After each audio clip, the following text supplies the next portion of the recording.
volume is going down, at least for you all. I feel like I'm echoing. Do I sound right to other people? Okay. All right. Then let's settle in for a moment of silence to get our minds into the present, and then we'll go through our agenda.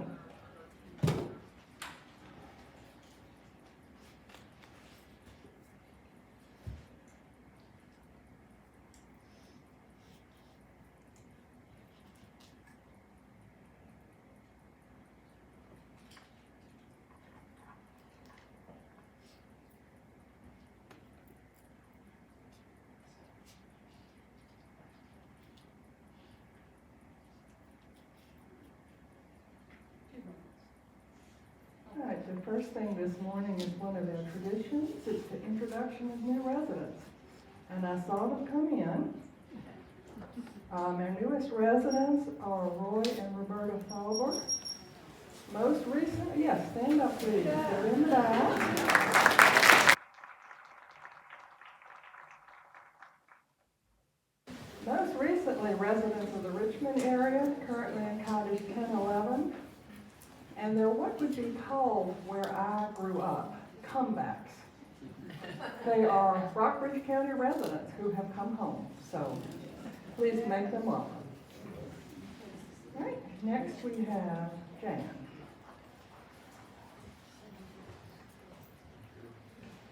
Okay, good morning, everyone. Can you hear me okay? Yes. This is so easy. Okay, so Adam and I together have 15 minutes, so we are going to do our best to stay within that. We know that we'll probably have questions, so my report will be brief. So first of all, I want to say congratulations. We are now officially CARF accredited for another 5 years, so. That accreditation is actually for 3 things. One is the CCRC model that we have here, our continuing care retirement community model, our person-centered long-term care community, and our person-centered dementia care specialty program. So we were successful in all 3 of those, and I just want to say thanks to all of you and to all of the staff for this wonderful achievement and everything that went into it, which was a lot. So, and then just want to remind all of you that scams continue to rear their ugly head here. We have had multiple residents, and one that was a recent situation where a resident received emails, texts, telephone calls, claiming that this person was from the FBI, the IRS, and you hear some laughs, but they are real. They're sounding real. They're threatening people. You do not say a word to anyone. You go, you withdraw money, and we were this close, and I'm telling you, within a couple hours of a significant amount of money going out the door here. So please, please, please be aware that no one from your bank, from Verizon, from IRS, FBI will ever ask you for information over the phone. If you feel that you're being scammed or you received something that looks like a scam, please tell us. It will help us help you. It will help us help others not be scammed by the same folks. If something comes up on your computer and you open it up and it's flashing lights saying something's terribly wrong, call this number, don't call the number. That's how all this started. So, it's really, so an article is coming out in the March Connections. Wendy is also setting up a presentation with Steve Funkhouse, the Rockbridge County Sheriff. So it's looking like that date will be March 12th. We're still trying to tie down a time, but it will be worth your time to come to that presentation, because I will tell you the scammers are extremely active. Wayne is also going to try to put together a program as well to be more geared towards what you may see from a computer scan. So that being said, please, please, please be aware, do not be afraid to come to us. You're not stupid if you fall for one of these. My husband fell for one and was this close. So it's not just, they're preying on the older population, but at the same time, some of us have also fallen for those as well. So that's Anita. If we were to get a text or an email, I got one today saying my Microsoft password was expired and to call immediately. Well, yeah. To whom should we forward that when you said to let you know? So to Wayne or to? Wayne, myself, Wendy, Stephanie, any of those folks, Okay. and just put, I think it's a scam, help me. I know it's a scam. Yeah, I know it's a scam, right. And because it'll help us help others. So that's the big thing for us. Okay, well, I'm going to introduce to you Adam Feldbauer. You've met Adam in the past. Adam is trying to attend all these meetings. We've made some changes, and he wants to tell you a little bit about those changes. So welcome, Adam. He's been here 5 full months now. He's going through a DSS survey in Webster. He's gone through the CARF survey, which their focus was a lot on Borden. So he has been in senior levy for a while, so he knows how this goes. But he is making a full force effort to get to know all of you as well. But really, for the last 5 months, his focus has been Borden and Webster. So, Adam?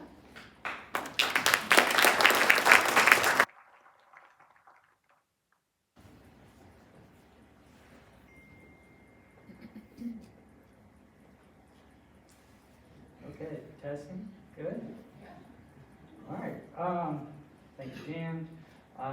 Yeah, so going on 6 months here at the lovely Kendall at Lexington, still making the drive over the mountain. Days like today are exceptionally beautiful. I certainly appreciate being able to get here when the sun's up and leaving when the sun's up, but we're doing well. Do have a realtor looking for real estate in the area. My son's in kindergarten, so we're, it's not just Adam with me. There's a whole darn team of us, but which is great, especially for with the health services. As Jan mentioned, we have been through a lot in these 5 months. The CARF, DSS survey. We're in a PBJ audit, and I'm sure there's a number of other things on the regular. With regulations and it just really speaks highly to the team. Those in the back, especially the support of the CLT and the BLT, but also those, and what I am calling health services. So that's not peanut butter. Bacon, lettuce, And so some of these things I'm like, well, I'm just going to throw it out there because I don't know if they've been educated on that or not. They'll catch up. So, with health services, so in the time that I've been here, I kind of put up this equation here. Borden plus Webster plus clinic equals health services. I don't know how else to simplify that. And that's a lot of what I'm going to be talking to you about is streamlining health services leadership. Obviously, you know about opportunities that we've had with vacant positions. And so I'm going to go through and introduce a number of the new faces that you'll be seeing and some familiar faces. But just so independent living is familiar with the faces of health services, right? I'm one of them. Our goals with this movement, if you will, is a unified care philosophy. So throughout the clinic, throughout Webster, throughout Borden, there are improved communications, efficiency in operations, and then within our own team, enhanced personal development opportunities, which I believe is significantly important. I was just telling Linda, I wouldn't be in the position that I am today without opportunities within organizations who believed in me, gave me a chance, to grow and develop. So all of this caveated, while streamlined leadership positions present a significant shift in our health services operations model, it is a strategic move towards enhancing care quality, efficiency, and unity across Kendall. So with that, Monday, we're going to be introducing a new team member. Her name is Noelle. She's in the middle there with her family. Noelle Gill, she is a social worker. She will be titled the Health Services Coordinator, because what that does is combine the position of admissions and social work overseeing Borden and Webster. Really looking forward to the 20 years of experience in various roles related to admissions in social work within Centra Health, which, if you're not familiar with Centra Health, it's the hospital organization over in Lynchburg. Historically, they had senior living accounts too. I believe there's 5 or 6 of them, and she's been in various roles from in there. She's coming from the Big Island area. She's used to many additional admissions, throughout the health care system. She actually knows a lot of the hospitals around here just with her Centra Health background. She's actually a person that I want to set up in the near future to provide tours for even if you're not interested in moving to Webster or to Borden anytime soon. Just hey, I haven't seen it in a while. I wouldn't mind knowing what's over on that side, if you will. And so we can set these up for group tours. We can do it once a month. But just one of the enacts, just so you're familiar with her, and she's available when or if you or a friend ever need that. Dalen's returning. She went out on maternity leave in December. She'll be back on Monday as well. So she's been out for 12 weeks. So the Borden team is looking forward to her return. Of course, Amanda Bartley continues to shine in Webster, and she'll continue to be a leader amongst our assisted living team. Anna Moore is a recently promoted frontline LPN who actually filled in for Dalen while she was out on maternity leave. She did a wonderful job, and this is actually a new role that she'll be going into effective mid to late March. It just kind of depends on how the training and the timing with everything goes. But essentially, she'll be the nurse supervisor overseeing Borden and Webster in this shift of Monday to Friday, noon to 8:30. We don't have this position currently, but what the goal is to support the lunch and dinner meal times, and also the evening shift transition, which we all know are the key time factors in our afternoon or our evening and night shift. So she's going to really support all areas. I asked her to make sure she has her walking shoes on, and she said she was good to go there. So excited about this new role and opportunity. This person is actually going to be our new director of nursing. Her name is Tracy Wallace. She's a registered nurse. She'll be joining us March 11th. Tracy has over a decade of leadership experience as the director of operations at Amedisys Home Health. She has significant contributions in staff management, cost control, and improved business efficiency in resident care. She has an education background from Jefferson College and also Dabney Lancaster Community College with nursing degrees. So our team has met with her through several interview processes and are confident in her leadership skills combined with her dedication for providing exceptional patient care and will greatly benefit our community. At Amedisys Home Health, she runs a 5-star program. She is a Lexington native. Her husband is involved in music at local churches, and she's, as most Lexington people are, connected to people here in one way or another. So really looking forward to having her involved. She will report directly to myself and oversee the Borden, Webster, and Clinic. We are currently still seeking an assistant director of nursing. What this position is, it's a little bit different, but what you can equate it to is the Danielle replacement, the director of clinical services. This position must be a registered nurse, which is very important to our CMS regulations and oversight amongst the community. This position will report to the DON overseeing health services.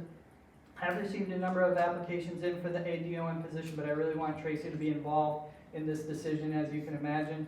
And so, more information be shared in the coming weeks here. Something that's a little different. that we're going to be doing more intentionally, I guess you can say, is cross-training PRN, CNAs, and LPNs. That's a lot of abbreviation. Everyone know what a PRN means? PRN means as needed. So if somebody calls out for a shift, if somebody's going on vacation, if X, Y, and Z happen, these people are available. The way that we have PRN staff now is we actually have a pool. So there's a pool of PRN staff in Borden, there's a PRN staff in Webster. It just made sense to make them one large pool. And the way that we have to do that for regulations is essentially documentation. You have to go through this orientation process. But once you get through that, then it just makes sense. If a CNA can do it in Borden, why not in Webster? And it actually gives them more availability and flexibility to gain hours and get to know residents throughout the continuum.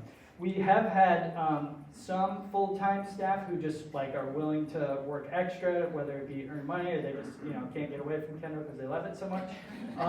And so we'll have that as well. So right now the intention is just to strictly train the PRN staff, but we do have some team members who raise their hand and say, hey, I want to go work in Webster, or I want to go work in Borden, upon availability. So that's a hurdle that we're overcoming, but just makes sense. Let's see here. Okay, so I'm going to show this organization chart that maybe helps all that, but before I do that, another advancement that I believe that we're going to be adding to Kendall is partnering further with Premier Geriatric Solutions. Some of you may be familiar with PGS, as they have our medical director, Dr. Baracco. Okay, so Dr. Baracco is our medical director, along with Elaine Donovan, our nurse practitioner. They're here several days a week throughout Borden and Webster. And now they're going to be making their services available to our independent living throughout the clinic. I don't have the exact dates of when this will begin. It is anticipated in March. I will spread the word, via Katie or however best to get that across. Essentially, though, it's consultations that will be offered at market rate fee. So it's like going to your primary care physician, going to the doctor's office, except it's right there in the clinic. The way that we'll be able to schedule these is through Samantha, our clinic nurse, and she'll be, doing her regular duties along with facilitating this coordination.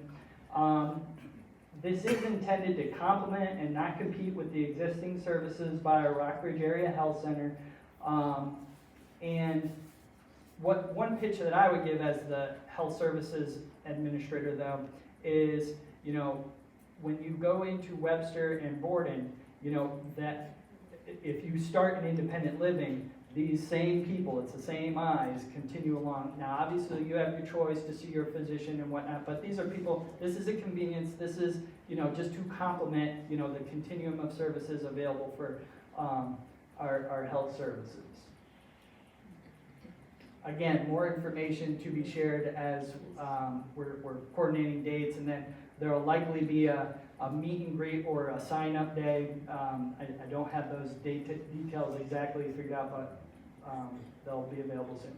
So this is probably too far for you to read, but it'll be in the minutes that Linda has. Essentially, it's just an organization search, just on the health services side, starting with myself. So all the people, so you can see Sharon Ginger is still administrative assistant. Essentially, it's just one line. This is just health services, whereas previously we had these branches that go off for silos, if you will. You'll see Tracy, our vacant assistant director of nursing. We have Amanda and Dalen, Samantha, Anna, and then all our RNs, LPNs, RMAs, and CNAs.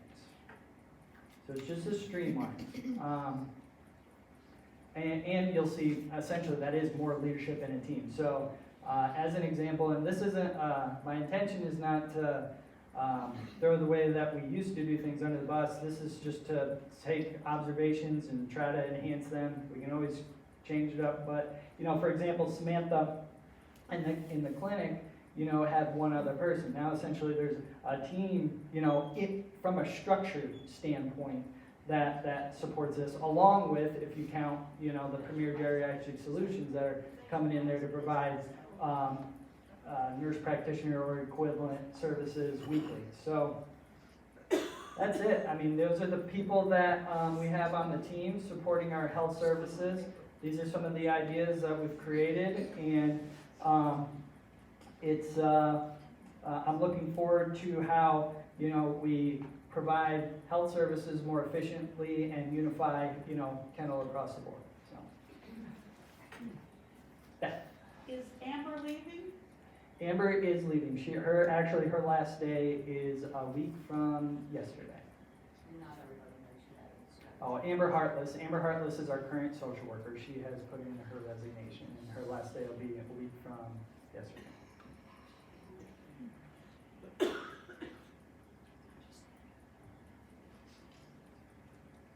Are there other questions?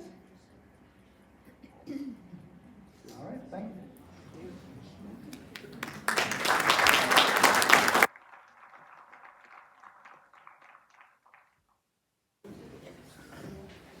Katie, you want to?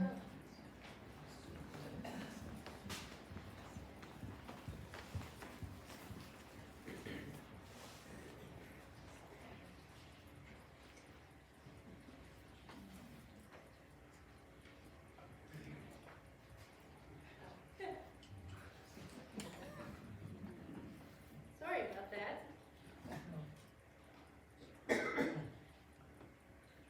I'm so used to Erica going first. Nothing. Here we go. Can you hear me now? Nothing? No. I have some thumbs up and some thumbs down. Anyway, can you hear me now? No. You can't do anything in Kendall Hall without Ben. Well, thank you. Sorry, I'm so used to Erica going first. I didn't even come up when I'm supposed to. But you're stuck with me today. Kevin's away at some appointment, and Erica's off on a well-deserved week away. So, wanted to start off by saying that we're excited to co-host the talk tonight. We're expecting a full house. There I am. 11 waitlist members are coming, and also members of the public. So I hope everybody comes out tonight for that Matt's Creek Forest Fire talk. We also have 10 current projects going on, so bear with all the contractors that are around. You will see some new trucks and some new people. We have brought in 2 new contractors, well 3 once we start Isabel's Cottage next month. And we have 6 more that are going to be coming to us in March and April. One of those has been reserved, one's expected to be reserved by the end of the week, but continue to send your friends our way. We appreciate all of your support. Kevin and I had 18 tours, try-its, and meetings during the month of January, and they came from all over Lexington and Rockbridge County, Reston, Richmond, Lynchburg, and then we had people coming from Vermont, New York, Tennessee, and 2 from North Carolina. And that resulted in 4 new waitlist agreements, 2 locally, 1 from Washington, New Jersey, and 1 from Nashville, Tennessee. So we're gearing up for the spring, and our schedules are looking very full in March, so thank you in advance from all of us in marketing, because you'll be hearing from us soon. Thank you so much.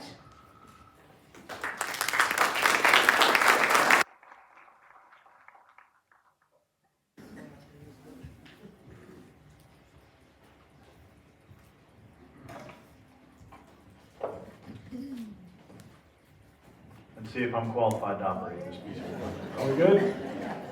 All right, I've got 2 new guys I want to bring up and introduce themselves. 2 new team members have joined the facilities team since our last meeting. Ryan Smith and Cole Clark. They will tell you which is which and what they do and anything else they want to tell you. I'll get out of your way. I'm Cole Clark. I'm here doing the HVAC, and I've worked here in the past, and I'm glad to be back. So it's nice to meet y'all. And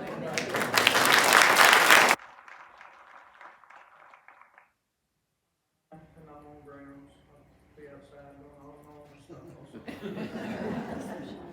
Okay, thanks, guys. You're welcome. I've got a short list today. I'll go over just some quick updates for y'all. The access control phase 1 project continues. If you've ever done any kind of project like that, you know that the last 5% takes about as much time as the first 95%. That's exactly where we are now.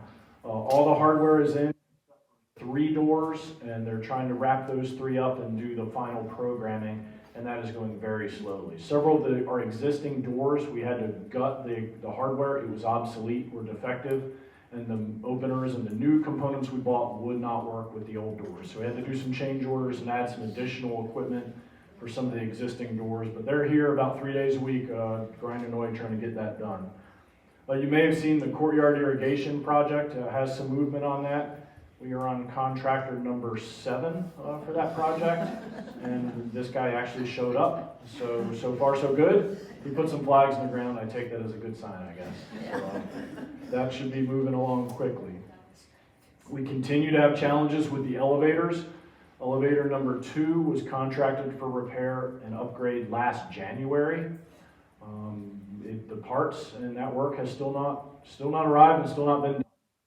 Talk to the company once a week and yell at them. There are 2 big elevator companies in the United States, TKE and Otis. The current backlog for both of them is 2 years if you put in a service project or anything like that. So I keep fussing at them. They come and do our emergency resets on elevator number 2, 2 or 3 times a week, it seems. We know that elevator has problems. Like I said, we paid for repairs last January. So as soon as they finally get whatever they say they need, I hope they'll get here and work on that. We are starting the paperwork for the next elevator to get into that queue as well, but it takes a long time. I've talked to all the other Kendall facilities. They are all having the exact same problems, in some cases worse. Some of them are at the 2-year waiting point to have repairs done on some of their elevators. So if anyone wants to start a giant elevator company, let me know. I will give you some work. Roofing phase 2, we're probably about a month and a half. Next phase of the roofing replacements. If you remember, that is all of Borden and all the cluster cottages. So it's square foot wise, it's about half again bigger than the first project we did, but it is spread out a little bit more. So we'll be staging the equipment and the workflow of that. There'll be lots of emails on that as we get closer to that project. The north carpet replacement is done other than some punch list items. The 1st and 3rd floor new carpeting is in. The contractor will be here tomorrow to address some of the minor punch list items. Once I'm happy and willing to pay the bill and that they did everything right and the little spots that need to be re-glued and stuff are done, then I'll start working with them. The south wing has a funded, approved 2024 project for carpet this year as well. I try to not give follow-on orders to contractors until they finish the first one, where we just don't get much leverage on our punch list. So that is moving along. We're doing some foundation repairs on the north building. You may have noticed by that corner, by some of the cluster cottages and the end of Webster. That work is supposed to be wrapped up in terms of actually the in-the-ground work by close of business tomorrow, and then the site restoration should be done on Friday sometime, and Dave's going to work on reseeding and straw to get that back. It is a big muddy mess back there, so please don't go sightseeing in the big hole next to the building. And last thing is the State Corporation Commission did a gas program compliance inspection a couple weeks ago. We have some issues with that. It's all paperwork. There were no major infrastructure safety issues they were concerned about, but I have lots of pages of government bureaucracy paperwork that they're like, oh, you didn't do this paper right, you didn't do that paper right. So lots and lots of work to do, lots of paperwork to send to Richmond.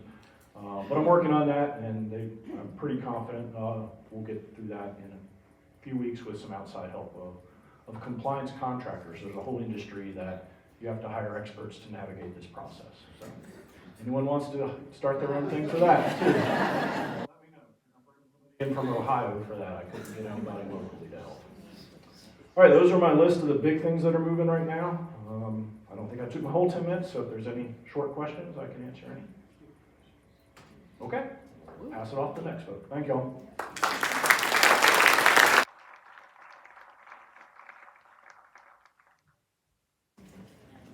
Good morning. I'm going to slow things down just a little bit. That's a lot of information here in the last 30 minutes. But we have some more good news to share. we've made special arrangements with the sun gods, and they have given us an extra day in February to consider a gift to the Fellowship Fund. So we do thank you for your consideration for that. As you know, the Fellowship Fund helps those who have an economic difficulty through no fault of their own, so they can continue to live at their home here in Kendall. So far this month, 59 households have contributed. So it's likely that someone to your left or to your right has contributed, and do turn to them and thank them for making that contribution. So you have 8 days left in February. Obviously, you can make a gift anytime during the year, but February is the one month that we slow down and sort of think about this opportunity. And with that, it's time for an update from 3 North. See, it works best. My hearing aid would fall out if I had to put this down. I understand. Thank you, Tom. Good morning. Good morning. Well, little update from the 3 North group. We had a little walk and talk up on Sycamore Hill, beginning with Kendall Drive and the new trailhead, with representatives from both administrative staff and the resident community to look at mowing boundaries again. These are areas that we're going to determine where we're going to mow the grass on a regular basis and where we're going to let the meadow and grasslands grow up during the course of the year. And the idea is to establish an appropriate balance between regularly mowed lawn areas and the meadows and grasslands that we want to create up along Sycamore Hill and along that trail. So those have been marked with blue flags, and you're welcome to go up and take a look and see, get an idea of where we're talking about. We've pulled that boundary back away from Kendall Drive and the intersection to open up that view up there. And if you have any comments, questions, concerns, please bring them to me. We'd like to go ahead and get that finalized at our next meeting in early March. So we're looking for your comments by March 11th. Come directly back to me. And so we can consider them at our next meeting and have directions in place for Todd and the groundskeeping crews when they start mowing in April. Any questions? I'll stick around after the meeting for a little bit if you want to come and talk to me. Thank you.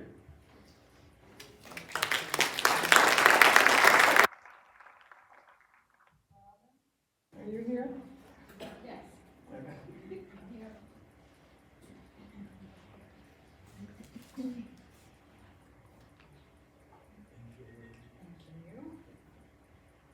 Can you hear me in the back? Yes. Okay. A little housekeeping problem. The recycling bins and particularly out in by the mailboxes, I sort of monitor those, and I pull out lots of junk that shouldn't be in there. Dirty Kleenex, I don't like that. Everything has to be clean. It is for clean paper. One bin is for newsprint, and I'm going to put new signs on those bins that they have disappeared over time. So one is for newsprint, and that just makes it more convenient for maintenance to pull out the whole thing. And the other bin is for paper, clean paper, not plastic. I find Valvoline cards that they distribute. You probably all get them in the mail.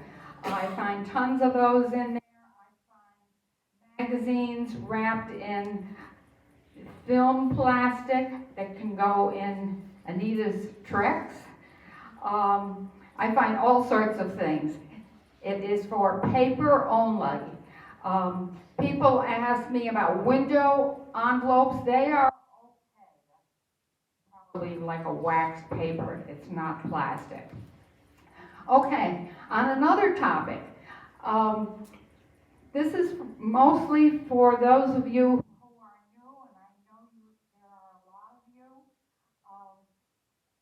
you. If you come up Enfield, right before you enter Kendall Drive, you see a sign, a DOT sign, Department of Transportation, a sign that says that this road of Enfield, this road is maintained by Kendall.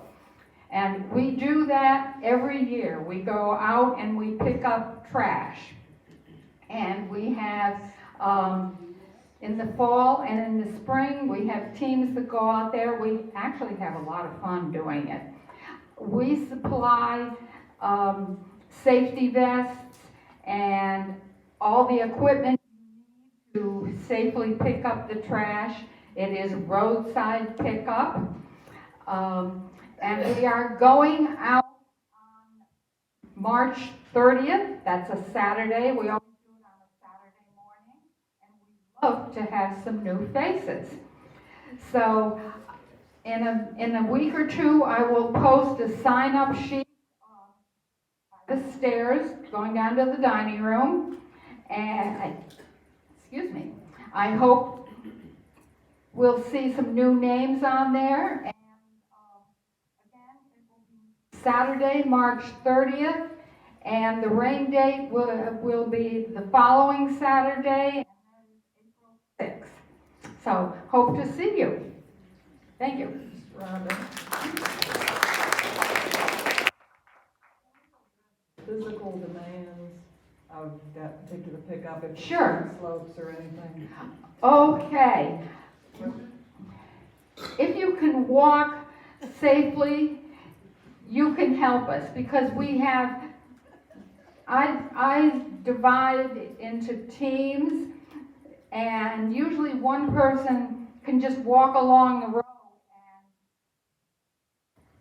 and if there are ditches and hills that we clean up also, and those of us who go down there can just throw the stuff up. And we have grabbers to for someone on the road can just pick them up and put it in the bags. And the bags, when they're full and you don't want to drag them anymore, or half full or a quarter full, you just leave them by the road, and we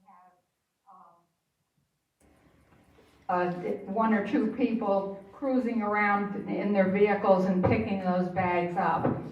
We usually start at 9 or 9:30, and we're done before lunch. In the fall, we had small teams, because I didn't announce it. I just called a bunch of people, and we did it informally.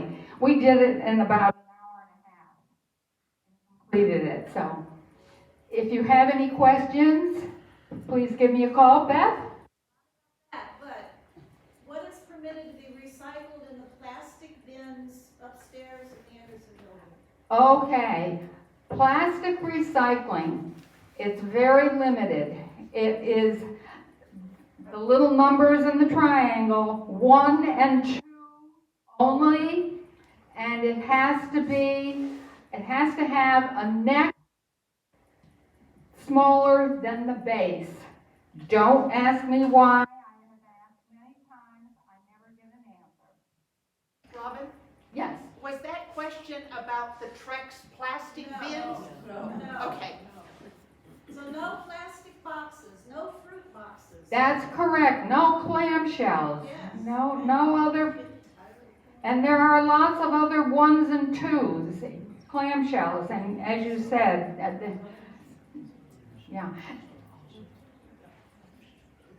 the things that sandwiches and salads come in. And no styrofoam, of course. Salad? I'd like to point out that the spring cleanup is organized by Rockbridge Conservation. Right. We plug And you into should that. all belong to it. Yes. Any other questions? Okay.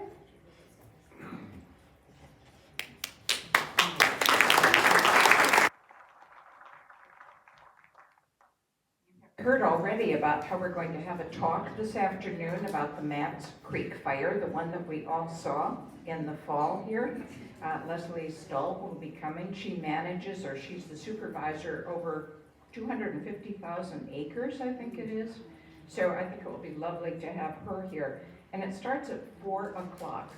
We always have this 4 o'clock, 4:30 thing.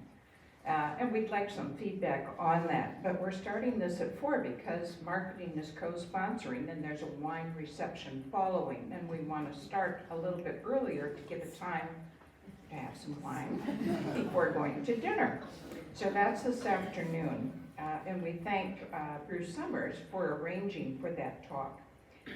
Next Wednesday, Catherine Brown is going to talk about her wonderful house over in Parkersburg and its story and how she and her lovely husband have been restoring the house over these years. So we look forward to hearing that.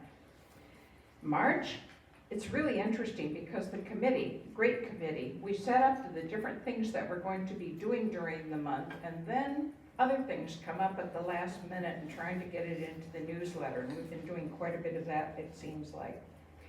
And sometimes when we arrange where we're going to go, or having speakers here, we have to do a little juggling. So on the 5th, we have both a dinner at the bistro, and we feel fortunate that we were able to have a group go to the bistro, and that's on the 5th, and a WNL choral program that same night, but it's gonna work. Kendall College has 3 Wednesdays, and they'll be having a program in March. Thursday, the 7th, we're going to be having Scott Williamson, who's on the faculty at Washington and Lee, and the big Bentley musical for the year, this year, is Dido and Aeneas. And it's an opera, and it isn't going to be on the big stage, it's going to be on the stage in the music hall over there. But Scott's going to come here, and he is going to bring with him some of his students. And you're going to hear about how Scott chose this particular production with the other people in the arts, and how he has gone about staging it and so on. And when we've had some of these talks in the past, they've always been so interesting to hear how a person actually goes about staging something. So we look forward to that. And of course, having students here will be enjoyable. And then another thing that's come up just at the last minute is there's a new exhibit over at the Lenfest Center, and it is one that George Bent has done. He is a professor of art history, and he has been digitizing Florence for several years with students and so on, which is quite an undertaking. And the exhibit is called Florence as It Was, and George said that yes, he would come here on Monday the 11th and give that talk, and he will follow it up. We'll have a tour over to see the exhibit that he has set up, and I think it will be really interesting to see how they've digitized and what they can show in this exhibit. So that's coming up as well. And then you heard Jan talk about the talk about scamming that Wendy is arranging for, that I think is important for all of us to hear how we can help to protect ourselves. And then we have more at the end of the month and so on, but we have a lot going on, and we hope you enjoy it. And if you have other ideas, we'd love to hear. So thanks.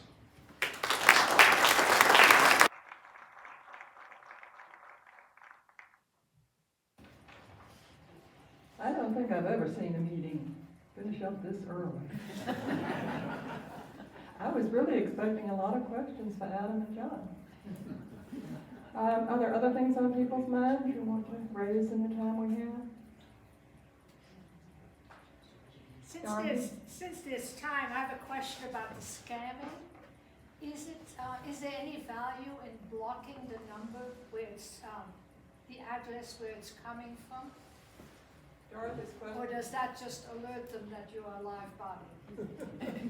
Dorothy's question was whether there's any value in blocking the number that the scammers are coming from. Anybody able to address that? Wayne, are you having an opinion? Are you want to do this, Jan? So I always do block those, but they'll find you at a different number. So, Yeah, that's essentially. It's on.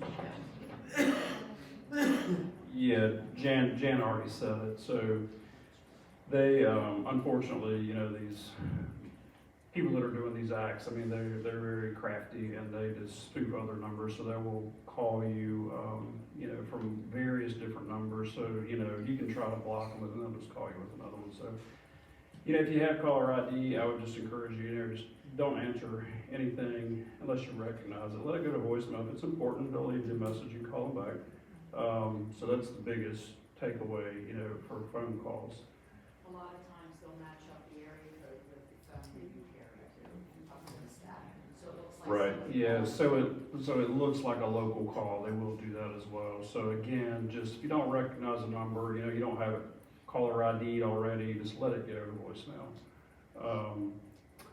You know, and I'll get with Wendy and we're gonna create some other, programs or presentations that we'll be able to share with you guys, just so you can visually see what these things are kind of looking like when they come into your computer. You know, a lot of these are just, it's a fake looking virus, but they're phishing. What they're trying to do is get you to call the number on the screen. They're trying to scare you into calling the number and communicating with them. That's how they get you hooked in. So just be really mindful. Anything that pops up on your computer screens, you know, don't take any action. Contact us right away. Billy and I'll, you know, come, we'll look at it and, you know, give you a course of action there. Don't respond to any of it. Ted? Anecdotally, I've been for a couple of weeks getting emails from something, the URL ends in UK, and I go into Google and I filter the messages. Google has a not obvious way to do that, and I report it as spam. And after about a week and a half, I stopped getting very many, whether they just stopped trying or the spam filters at Google work, I don't know. Right, yeah, that's good stuff. And so that'll be part of the education that we'll provide to you guys, so you'll know, you know, what to do with like email phishing scams. You know, we'll give you some tips on how to handle those as well. So. Folks might know if they have an iPhone, and I can't speak to Androids, but an iPhone, under settings and phone, you can actually turn on that only recognized numbers in your contact list will come through. Right. Now, that of course means that if you don't put numbers into your contact list, it doesn't help. Right. But if you do, because I get almost no phone calls because of that. You got that turned on. Yes. Right. Oh, yeah.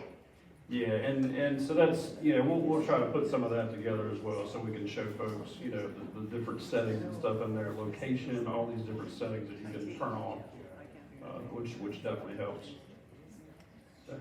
If you have a Wells Fargo checking account, and you get emails from, like I get them from Geek Squad, Norton, you know, all these antivirus things all the time saying they're getting ready to charge $600 or take the money. Wells Fargo has a report fish. You can forward these emails to them. That doesn't mean you won't get them again from a different email address, but you won't get them from that email address. Right, yes, very good point. Sounds like there's a lot of interest in this. Yeah. Look forward to the meeting. All right, I believe we're done for today. See you next month.